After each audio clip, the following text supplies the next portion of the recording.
Hai, nama saya Lailatul Husna binti Ahmad Mustafa. Nombor matrik 11 DKA 18F 2003. So, saya akan buat pembentangan untuk presentation yang pertama untuk chapter 5 Hydrodynamics. Dalam topik 5 hydrodynamic ni ada dua jenis flow, iaitu steady flow dengan unsteady flow. Okey, untuk steady flow dia adalah aliran biasa yang mana dalam keadaan ada hal laju dan juga dia dalam keadaan tekanan yang mana dia berubah daripada satu titik ke satu titik yang lain tapi dia tak berubah dengan masa. Yang kedua pula unsteady flow. Unsteady flow ni dia di mana daripada satu titik ke satu titik yang lain dia akan ada perubahan dengan masa. So, yang seterusnya adalah Reynolds number formula.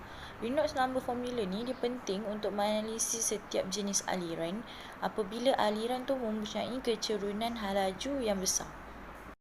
Formula untuk Reynolds number, RE sama dengan kurungan ketepatan bahagi dengan kelikatan dinamik tutup kurungan darab dengan VD. V tu hal laju, D tu diameter. So, sama dengan VD bahagi V. V kecil tu adalah kelikatan kinematik. Dalam Reynolds number ni, dia ada 3 jenis flow. Okay, yang pertama, lamina. Lamina ni, dia punya Reynolds number dia lagi kecil daripada 2000. Yang kedua, transitional.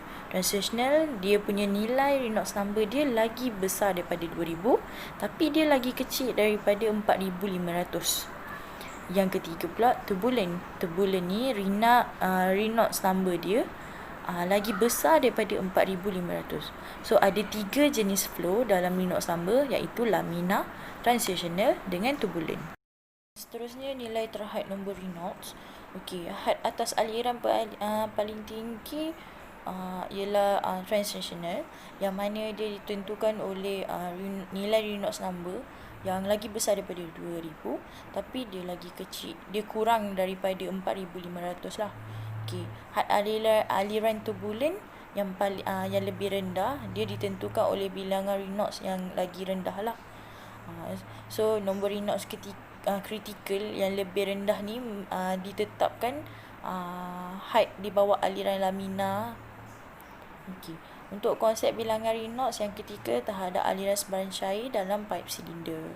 So, seorang akan meramalkan bahawa aliran akan berlapis jika Reynolds number dia kurang daripada 2000 dan dia akan bergolak jika Reynolds number dia lagi besar daripada 4500. Untuk contoh soalan, air mengalir melalui pipe diameter 25mm pada hal laju 6 meter per second.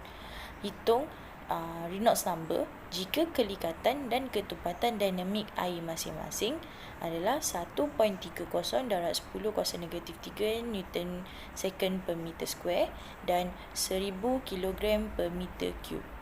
Hitung Reynolds number dan jenis aliran. So, untuk penyelesaian soalan tadi adalah, okey, dekat soalan dia dah bagi nilai D. Nilai diameter dia dah bagi 25mm. So, kita convert kepada meter, 0.025 meter. Okey, dia dah bagi nilai V. Nilai V dia 6 meter per second. Okey, dia dah bagi kelikatan dinamik dia 1.30 darab dengan 10 kuasa negatif 3. Kita tukar kepada kilogram per meter. Lepas tu dia dah bagi nilai ketepatan 1000 kg per meter cube. Okay, yang pertama, kita kena kira dia punya hal laju. Okay, hal laju sama dengan 1.30 darab 10 kuasa negatif 3 bahagi dengan nilai ketepatan 1000. So, kita tekan kalkulator, kita akan dapat 1.30 darab dengan 10 kuasa negatif 6. Okay, lepas tu baru kita guna formula Reynolds number tadi. Okay, formula Reynolds number sama dengan 6. 6 tu dia punya V darab dengan diameter 0.025 meter bahagi dengan 1.30 darab dengan 10 kuasa negatif 6. Kita ambil balik dekat nilai hal laju tadi. Okay.